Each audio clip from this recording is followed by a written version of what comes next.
Welcome, everybody. We're just giving folks a moment to sign in to the application tips webinar, and then we'll get started.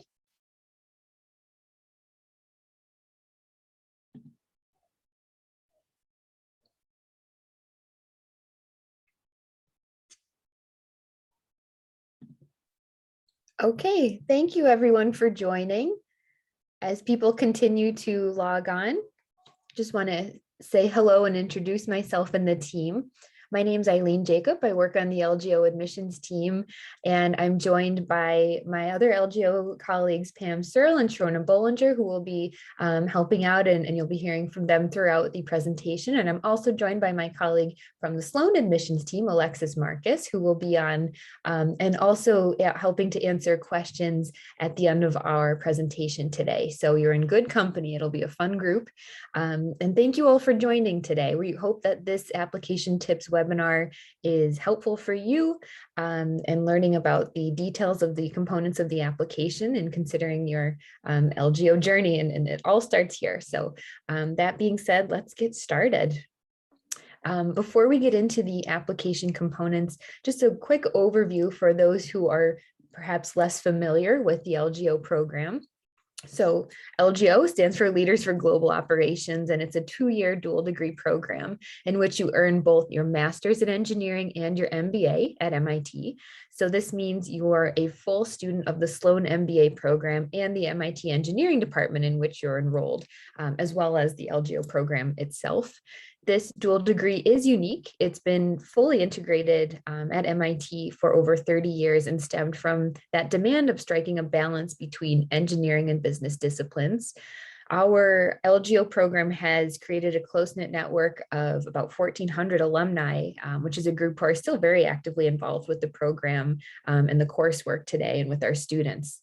And so another feature of this program includes our partner companies who fund the program and make it possible to provide on average at least about 55% tuition scholarship to every candidate who is admitted. And this is, any candidate who's not fully sponsored is in consideration for this type of scholarship award.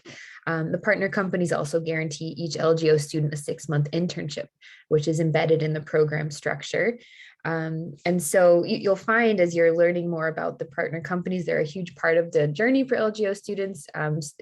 Graduates, about 40 to 50% will end up working at a partner company, as in the past few years have shown.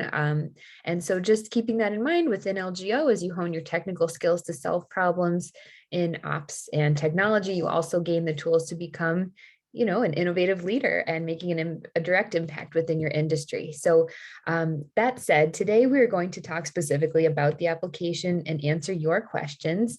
If you have questions that come up, please feel free to use the Q&A box to submit questions. And we, again, will get to answering Q&A at the end of this presentation as well. So here is just a quick snapshot of our current class for some context. Work experience is, in the middle 80% is usually it ranges from about 2 to 10 years, but 5 years is our average. This is not to say we don't admit students who are outside of this range. However, since we do get this question quite a bit, particularly for candidates with 2 or fewer years of work experience, it is generally much more competitive for applicants who apply. It's more competitive if they have 2 or fewer years of work experience. So we do recommend that applicants have at least 2 years when they apply to the program. A GPA average is a 3.7, and again, the middle 80% range varies usually from a 3.5 to a 3.9. But again, this is just one facet of a candidate's application that's taken into consideration. Previous studies do vary a bit each year. However, often we have many students from engineering backgrounds, among other STEM representation, as you can see in the left chart. And industries have a variety as well. Many this past year from technology, defense, aerospace, and biotech. But there is a variety, and we do look for a variety of different industry backgrounds because that can only enhance the diversity of perspectives that contribute to each LGO class. In addition to this, our current incoming class, we have 45% of the class represented as female, and 15% identify as an underrepresented minority. So a really exciting and vibrant incoming class that we've had this year. So that being said, let's jump into the next slide to take a quick look at the different parts of the application that we'll be looking at today. So there's not one piece of a candidate's application that will make or break their chances of admission. Applicants submit one application that is reviewed by the Sloan admissions team, the engineering department to which you're applying, and the LGO admissions team. So during the review process, we are scoring you on different competencies. Qualities like how well you work on a team, how you solve scientific problems, how you perform in your advanced STEM coursework and projects, and how you communicate change and get buy-in from those around you. Also important is how your academic goals fit with your chosen engineering department. So we're going to get into that within each part of the application component. So I'm going to go through these three primary categories of your application to discuss them in more detail. So that being said, let's jump into the academics. Your academic record is part of your academic performance, and it's looked at closely by both Sloan and your engineering department. So that means we're looking at your GPA, the courses you completed, any trends in grades over your academic terms as well.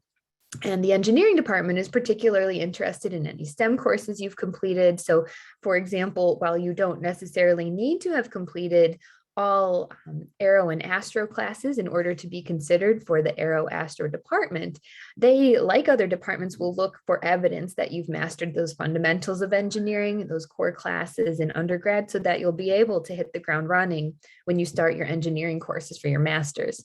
It is a good idea to check out our website if you haven't already, to read about each specific department and learn more about any particular courses that departments look for. For example, mechanical engineering offers some guidance online for prerequisite courses that they suggest students have to prepare for the program. Other departments like chemical engineering can give some specifics about the type of math an incoming student should be comfortable doing to help manage their expectations when they join their department. So additionally, our office is really happy to help answer any specific questions you may have about the courses you've completed and whether you'd be a competitive candidate for a particular engineering department. So this ties into mentioning quant proficiency as well. If you are very interested in applying to a certain department, but unsure if you have enough of that quant background, again, we can help and also offer suggestions if it's necessary to take coursework, or just suggested to take coursework either during the application process or after you've applied to help bolster those skill sets.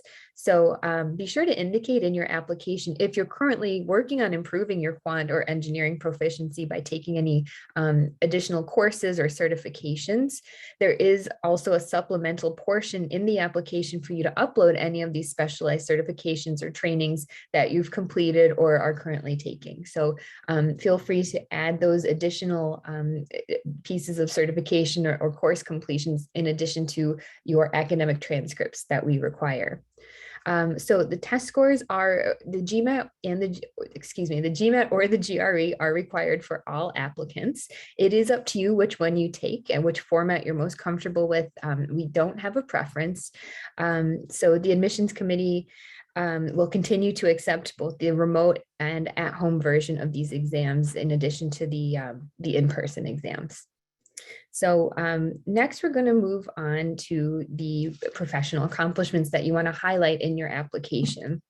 So some ways to highlight your career progress, leadership, and impact at each of the companies where you've been include your letters of recommendation, your cover letter, and your resume, as well as the org chart, which is part of the online application and helps give context into your current role and org structure. And we can get into some more detail about that in a little bit. But first, talking about the letters of recommendation, 2 letters are required for LGO applicants. One from a technical source who can speak to your analytical acumen, technical expertise and depth, quantitative problem solving, and just your ability to look closely into a technical problem. These are often from a former professor, which makes sense. However, if you're more than a couple of years out of undergrad, I'd say more than 2 or 3 years, it's good to have a supervisor or a senior colleague or manager supply your technical letter of recommendation, because they will likely have a more recent snapshot of your technical abilities. Someone who's in a role such as a chief engineer or data scientist, for example, are good people to ask to provide that technical letter of recommendation. Now, this year, we are also strongly encouraging applicants to provide a third letter of recommendation that is a technical rec, to provide further insight into your technical abilities, which are of particular interest to the engineering departments. The second required letter is expected to come from a professional source, ideally a current or former direct supervisor. The title of these individuals is really not as important as the details that they can offer about their experience working with you and your problem-solving skills, who you are as a teammate, and gauging your future leadership potential. So, and this goes for both your technical and your professional letter of recommendation, that in-depth quality, someone who can provide detailed examples is much more important than just having a high title. And so when planning to ask your recommenders, please, make sure you give them plenty of time to write your letters. It's also good to discuss your career interests with them and why you're pursuing your graduate degree, to give them more context into your next professional steps. So that being said, let's jump to the cover letter piece. This is something, we'll stay on there, thanks. And we'll talk a little bit about in the cover letter yourself and how you would be a good fit into the MIT LGO program. So like other cover letters, this is your chance to thoughtfully include, maybe one or more examples that illustrate how you question the status quo and think outside the box to offer innovative ideas and solutions from your professional experiences so far. And this takes some time and reflection. It can be kind of challenging to put together this compelling snapshot of yourself in under 300 words. So it's important to give yourself time to work on your draft and really think through what is a clear, concise message of who you are that you want the admissions committee to know about you.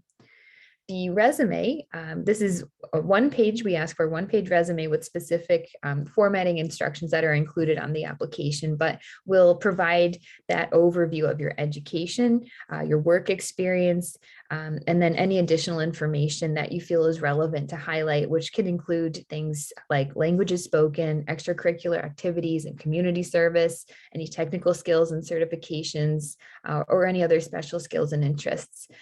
So this resume is meant to be an outline, a highlight of your career progression, noting not just your responsibilities at work, but the impact within each role and the company you are in. And you do get that opportunity on the online application to provide more detail if needed in the work experience section that you can expand from there. But that resume is a great way, again, to highlight relevant awards, scholarships, professional societies on the education front, as well on the work experience side of your company, your title, results-oriented tidbits that demonstrate your skill sets. So next we're going to move on to, if we can move on to the next slide and talk about not just the academic performance and professional accomplishments, but we are also looking for personal qualities or attributes that indicate candidates will enhance the LGO community and also confirm that the program will help them grow both professionally and personally. These personal attributes are highlighted in your statement of purpose. There is a 60-second video statement that you can submit and the interview.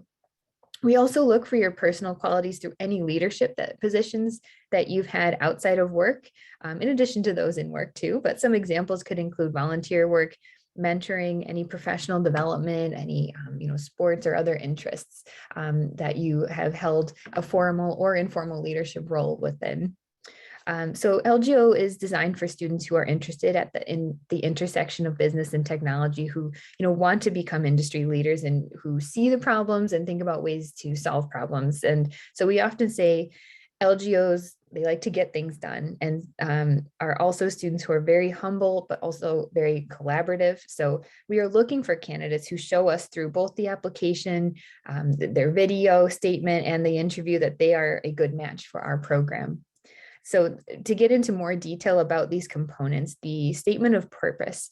This is a short essay, again, 300 words in length, outlining why you would like to enroll in the engineering department that you selected.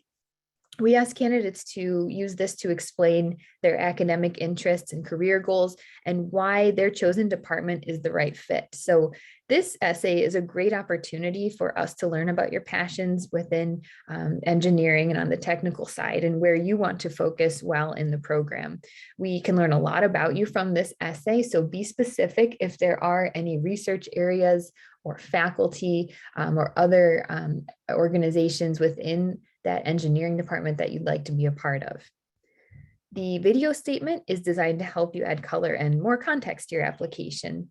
We ask you to briefly introduce yourself to your future classmates and are looking to better understand your presence, your passions, and your interests. How you approach this video is completely up to you, but please feel free to use, professional or personal examples. It's a great place to add anything about yourself that you may not have already had the opportunity to mention anywhere else in your application. And you don't need to stress about the production quality of the video. A simple recording from your phone is perfectly sufficient as long as we can hear you and see you clearly. And so thinking about that and good judgment about the video production on that end is always important. But another area we look for around your personal presence and fit for the program is during the interview.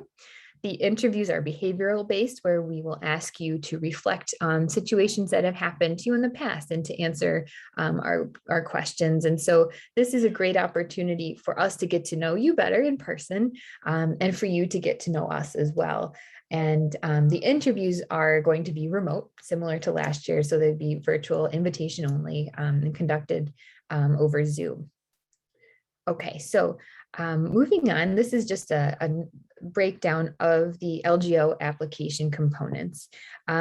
So again, you submit just one application with all of these pieces for the LGO program, and they are reviewed by each of the three departments, Sloan, your engineering department, and LGO.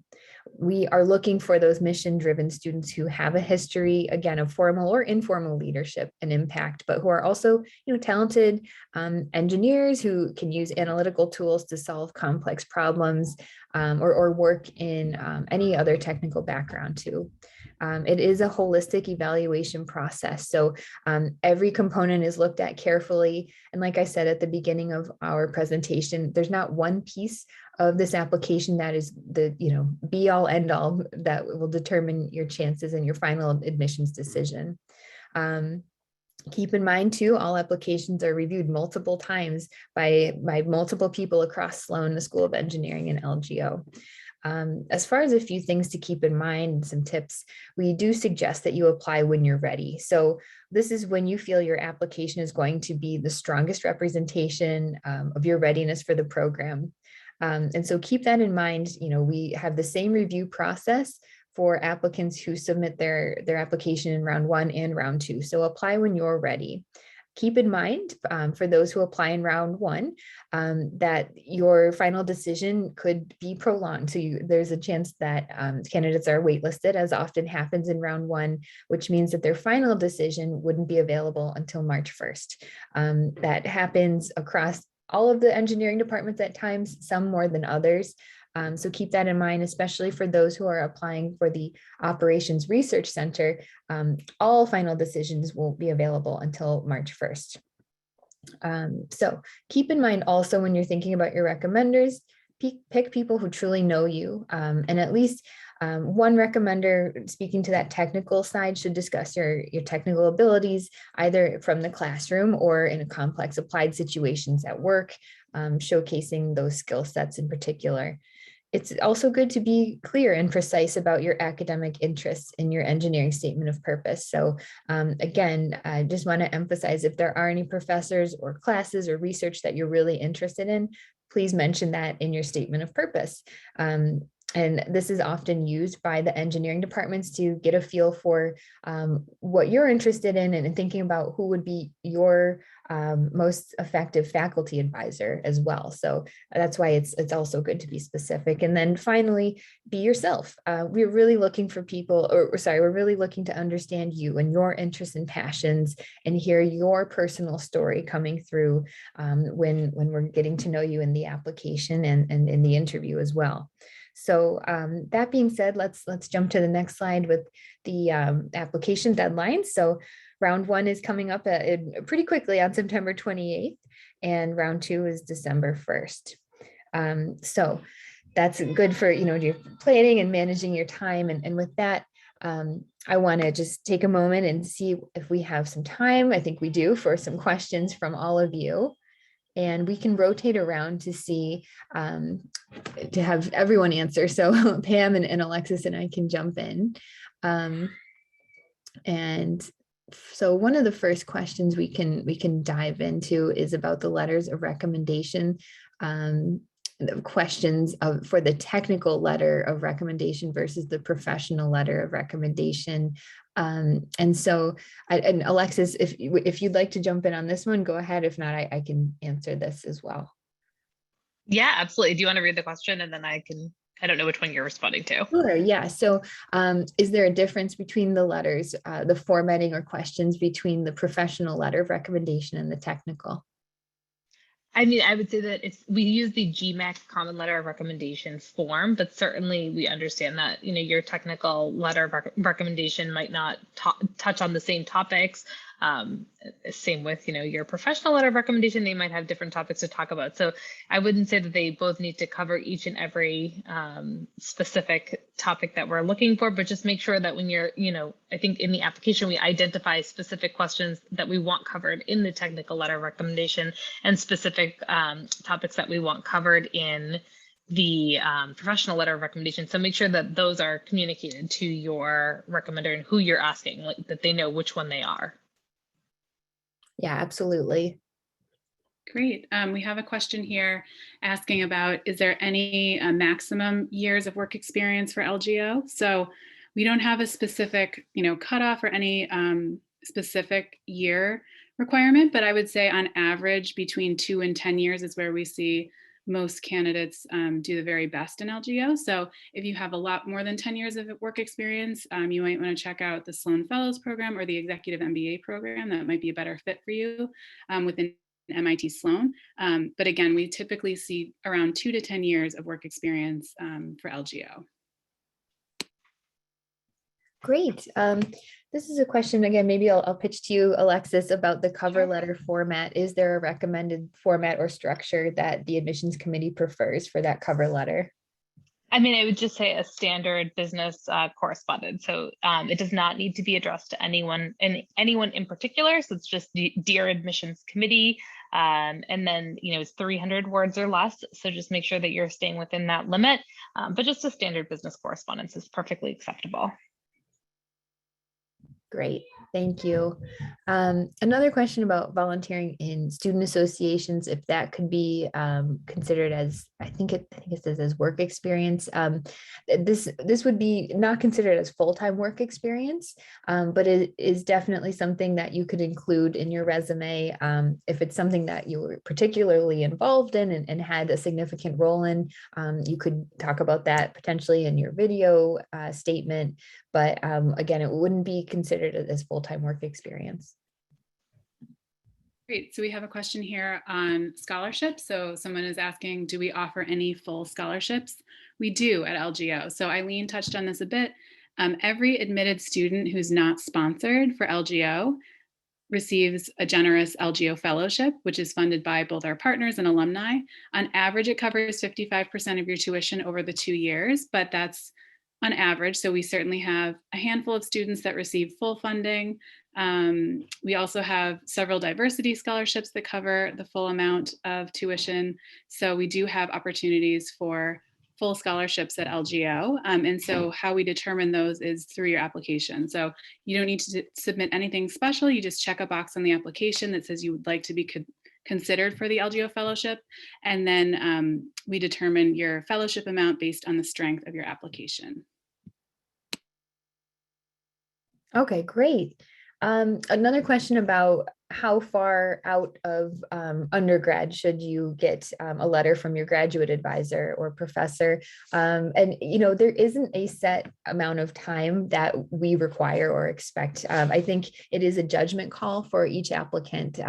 I'd mentioned a couple of years potentially, but it really depends on if you feel that your graduate advisor can give enough detail and give enough context into your technical skills, your research background, the things that we're looking for that are also a current indicator of your skill sets. So, there's not a set, it has to be, no more than 3 years or 4 years or 5 years out. It's really a judgment call to gauge how far out of school you've been and are they still able to offer enough details and give us that context that we're looking for on your technical skills. So I hope that's helpful too. Here's a question maybe for Alexis and I to both tackle. If any courses can be waived for, if any courses that have been covered in a past degree could be waived as an MBA and master student. On the engineering side, no courses are able to be waived since it's a very much a lockstep program. And I believe that's the same for MBA, but curious on your thoughts, Alexis. Absolutely agree. Unfortunately, no classes can be waived on the MBA front. Great. So we have a question here. Someone's asking, is it possible to submit 2 applications, one for MBA and one for LGO? No, we ask that you just submit either an LGO application or an MBA application. If you apply to LGO and we're not able to admit you, you will be reviewed by the MBA team. So it's possible to still be considered for the Sloan MBA program, but you can only submit one application.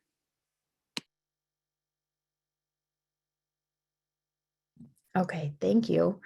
Okay, so another question is around the statement of purpose. A few things have come up around that. And so yeah, the word limit for the statement of purpose is 300, similarly to the cover letter.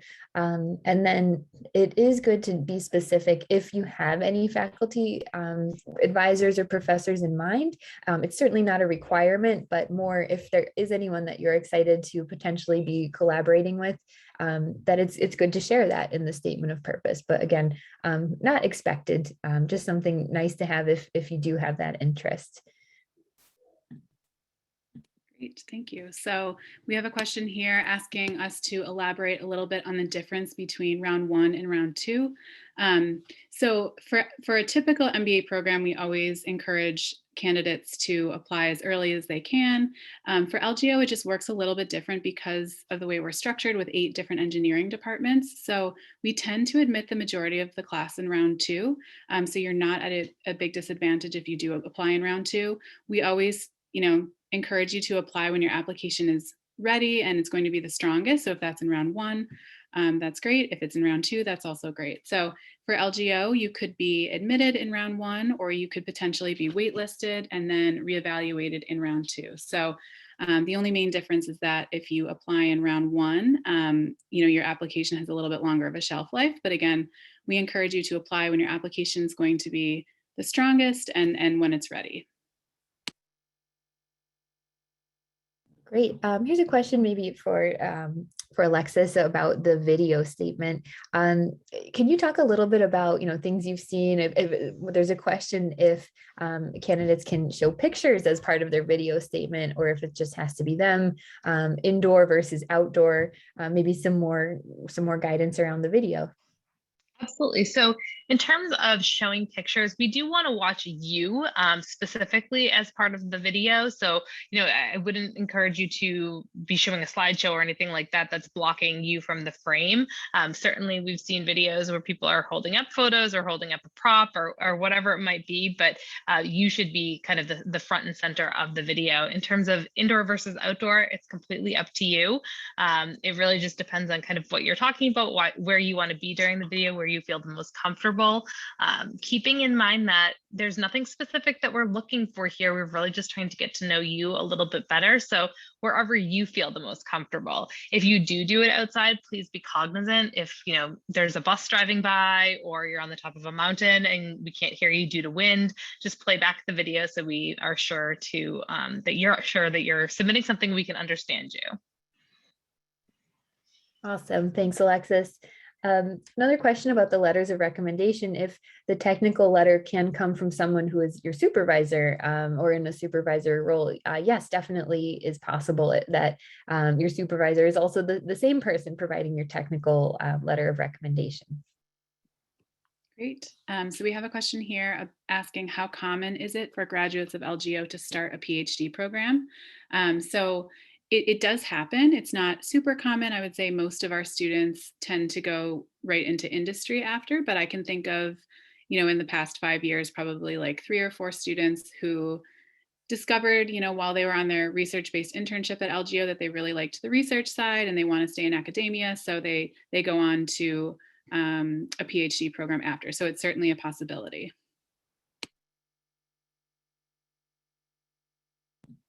Another question that maybe we can get in more depth with, Alexis, is the org chart. Any advice and just things that the team looks for when students are putting their org charts together? Yeah, absolutely. So thinking about the org chart, depending on where you currently work, it might not make sense to, include the entire organization. It may make sense to include your department. What we're really looking for with the organizational chart is to identify who you're working with kind of on a daily or weekly basis. So show us where you fall within that organization. So I think a good example that I always like to use is if you work at Amazon, unless you directly report to Jeff Bezos, it's unlikely that he will be on your organizational chart. I want to see, where you are within your department and who you're working with. Who are your peers? Who reports to you? Who do you report to? Just kind of that line of reporting and understanding those interactions. So depending on kind of what field you're coming from, this might be more project based. So, I know a lot of consultants that are applying for our MBA program are on various projects. So they might give us an organizational chart of what that project looked like, who they're working with at a client versus who they're working with at the particular firm that they're working in. So you just have to look at your own individual role and make a professional decision on what makes the most sense to show on where your efforts are being spent professionally on a day-to-day basis. Thanks, Alexis. Another question is about candidates who may have companies who are offering sponsorship, but they don't plan to take the sponsorship. So that information, there's a part in the application to share, if your company is sponsoring and if you plan to accept that potential sponsorship. And so it's good to be as transparent as possible, just to let us know what your plans are. It's also helpful in just managing the fellowships and making sure that there's enough available to all of the students who need financial support. So there is that opportunity to provide financial support for students who are not sponsored. Great. We have a question about the statement of purpose. So as the question states, the guidelines suggest being very specific about academic interests in the chosen engineering department. And this applicant is asking if they should articulate an outline of research that they would like to pursue at MIT for the engineering master's thesis. So no, this isn't about the thesis, but we do want to have all your specifics of what you're hoping to study on the engineering side. So if there's specific professors that you're interested in working with, if there's specific classes that you're excited about, the research area within the department, your passions, why you're a fit and why you're really excited about the department, include all of those details in the statement of purpose. We use the statement of purpose to pair you with an engineering advisor. So this is really helpful. Sometimes candidates can be a little bit vague in this essay. And so I would say the more detail you can give, the better. The engineering master's thesis is tied into your internship. So we use sort of a matching algorithm once you're a student. And that's how we sort of, you determine your thesis project and what you're going to be researching. So you don't need to include any information about the thesis in your statement of purpose, but more just generally what you're hoping to get out of the master's side of the engineering side of LGO.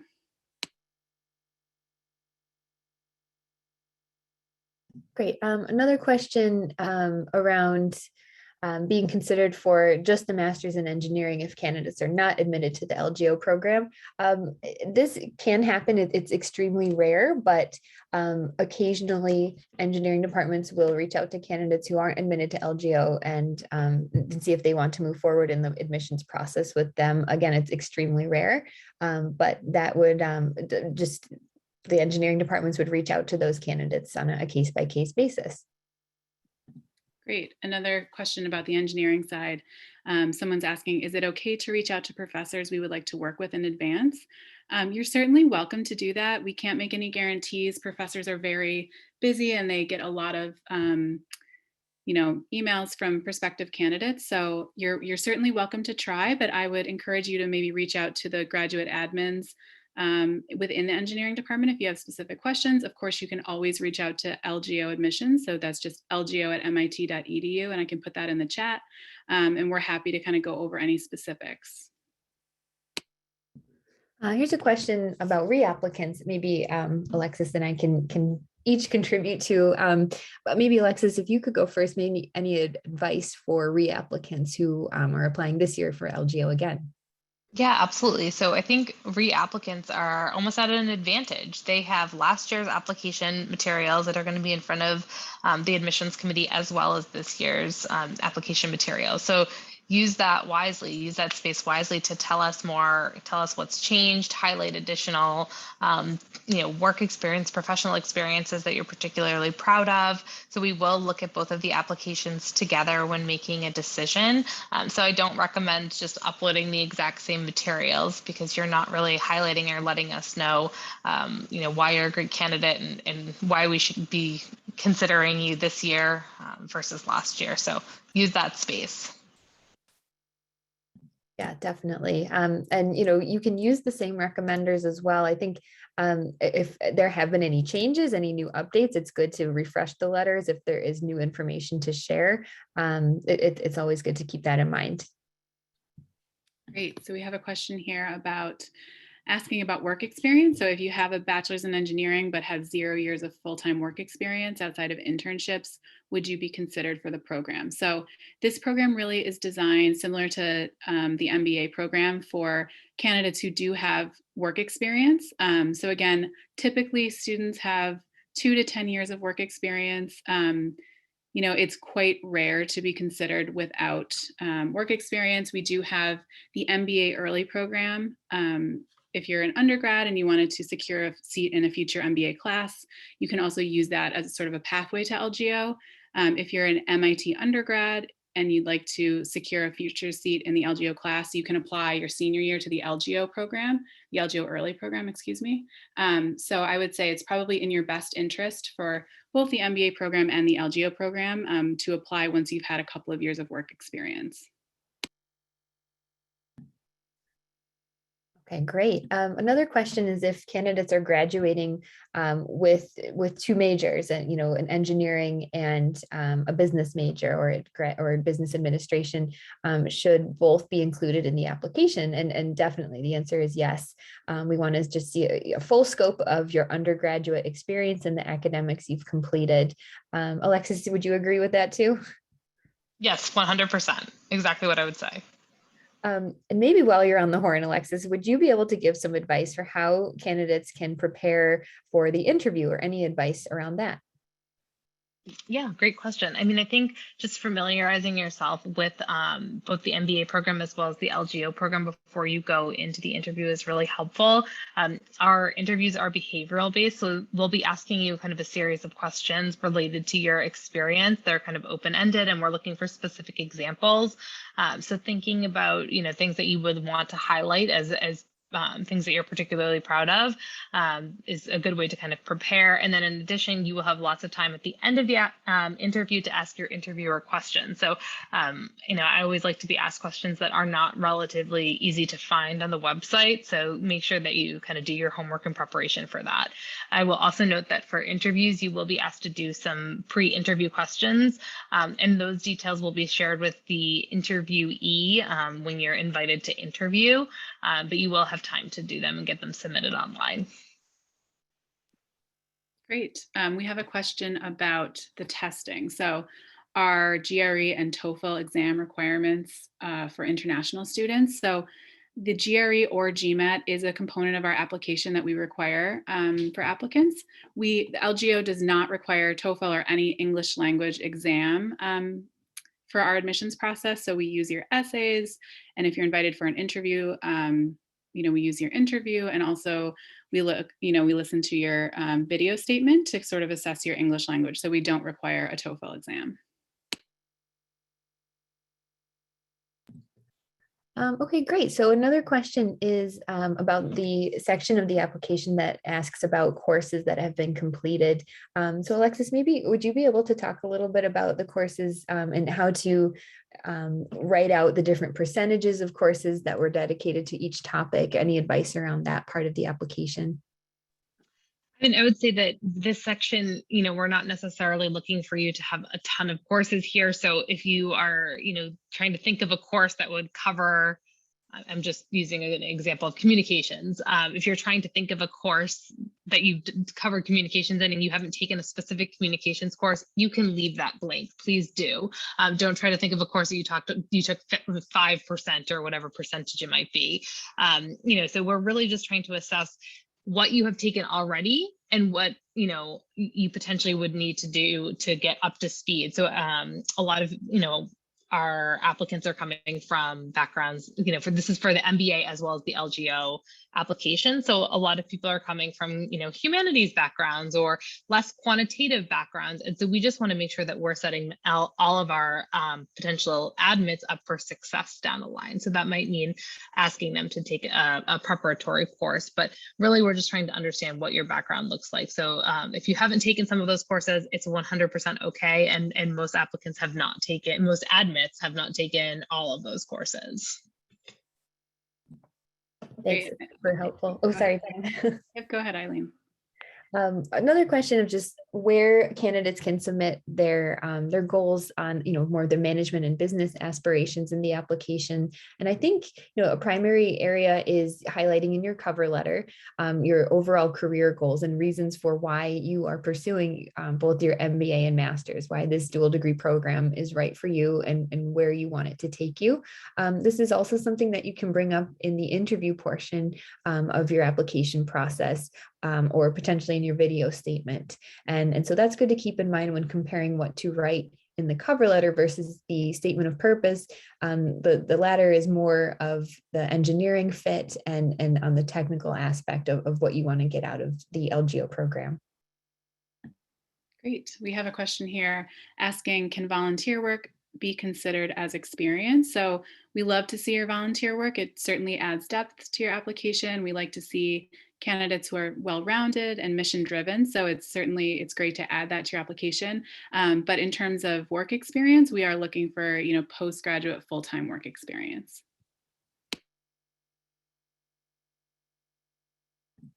Okay, wonderful. I think as we just have a couple of minutes left, so maybe just one or two more questions, and maybe from us, if we could each take a moment to offer some advice. Alexis, would you be able to maybe start by offering a little bit of advice as far as when is the right time to apply and making sure that you're submitting your application at the right time in your career? In your career. Yes. I mean, I think this is a different answer for everyone. I think that professional experience post undergrad really gives you an opportunity to develop not just professionally, but personally. So you learn how to work with others and take leadership, take ownership of certain things. These are things that you don't necessarily do at a certain caliber during your university years. So thinking about, getting that exposure and getting the experience that you're at a point in your career where the next step logically is to go back to get, a business degree and an engineering degree in order to further your career. And so everyone's going to have that at a different pace. Some folks are maybe more fast paced and getting that experience experience and that exposure in their career, whatever industry they're coming from. So it really is an individual decision, but it's really just taking a step back and kind of evaluating where you are in your career and how much experience you have gotten. And maybe there's an opportunity for you to branch out and get more experience by speaking with your manager or your boss about, to get that kind of next step up if you want to apply in a year or two. But you really want to apply when you feel it's best for that next step in order to advance your career. So it's a fine balance between doing it too soon and also waiting too long. Does that help, Eileen? I'm happy to answer follow-ups. Yeah, no, thank you. It's definitely tricky. It's a judgment call, but that was great advice. And maybe just to finish up too, advice about who was a good fit for LGO. We have, obviously there's a lot of folks who apply and have, an ops or an engineering background, but we have lots of students who are successful and graduate with backgrounds with, in finance and bio and technology and defense, entrepreneurial interests. I mean, they're all potential good fits for this program. And as I said at the beginning of the presentation, we're looking for that diversity of experience and perspectives, because that's the best way for each of the LGO students to learn from one another and continue growing and building their skill sets and their network. So that's important to keep in mind as well. But unfortunately, we are all out of time. So we are sorry we couldn't get to everyone's questions. But again, please feel free to reach out to our team anytime, lgo@mit.edu, and our email address. We're always available, and we can send that again too. But thank you all for your time today. Best of luck in the application process, and we look forward to working with you all. Have a great rest of your day.